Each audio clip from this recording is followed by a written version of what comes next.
Hey everybody, my name is Josh, joshallmusic.com. This is the Shavasana Kitty YouTube channel, and if you're returning, hey, welcome. If you were just dropping in, this is the first time you see me, how you doing? And if you subscribe, that's even better. Thanks for joining me here. And today's lesson is called Little Stabby Chords. And so, let's say you're in a situation where you're playing with another guitar player, a pianist, or a bass player, and maybe that other guitar player or the pianist is playing like these full chords, and so they've playing a full chord might actually be too much. And if you're playing all night long, playing full bar chords can get pretty exhausting. So one of the things that is really useful is to have little stabby chords that serve the same purpose, give your hands a rest, and open up space within a mix. And so that you're not all using the same frequencies.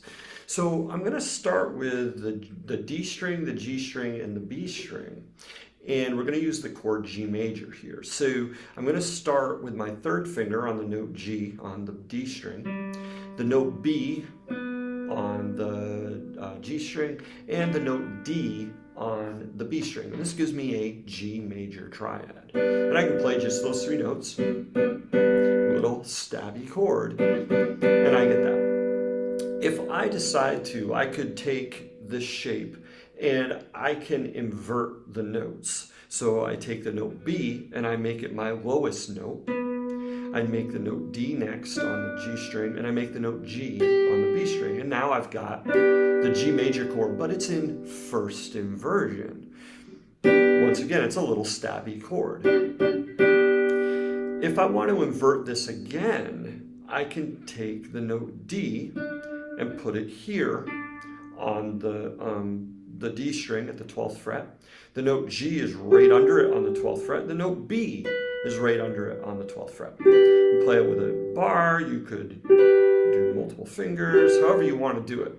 But you're going to need to play all three notes, and that'll be second inversion. Here's a little practice to get used to these shapes.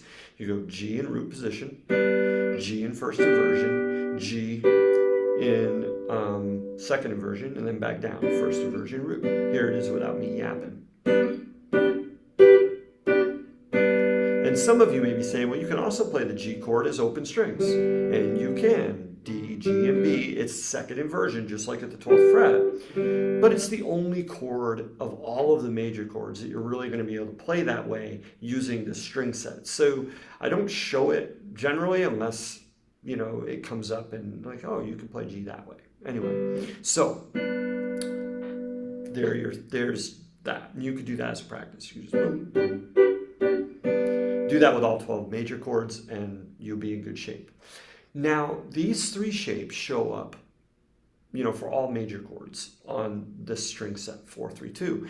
And there's a really nice way to play the 1 chord, the 4 chord, and the 5 chord using them.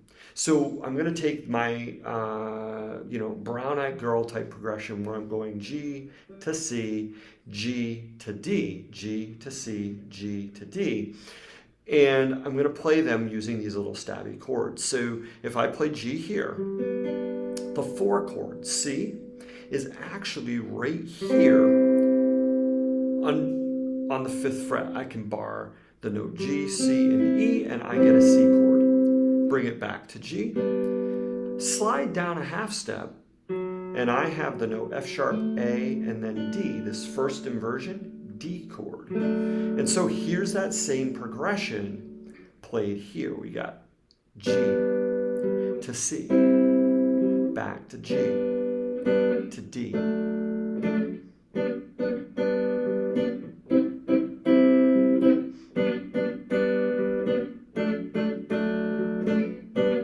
All right. If I take that G chord and I move it up to first inversion, there's G. C is actually going to be up a fret, first inversion chord, root position chord.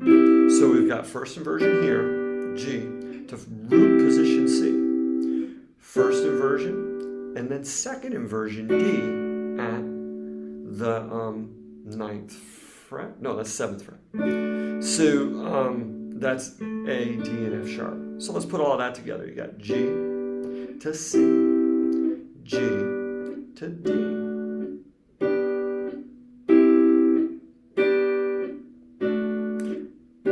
Now let's say I move that up to second inversion. Here's my G chord at the 12th fret.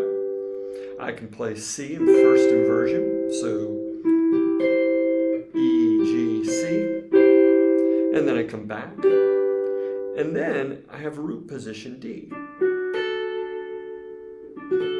back to G. So here's that.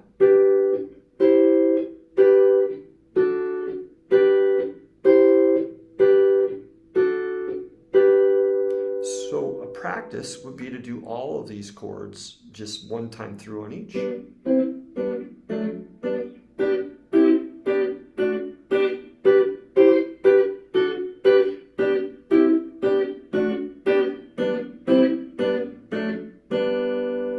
And you would then become pretty cozy with those shapes and be able to move them around at will. Little stabby chords. If you found this to be useful, like, comment, subscribe, and you might find my newsletters useful at joshhallmusic.com. I share this kind of information basically weekly. Have a good one. We'll see you next time. Bye-bye.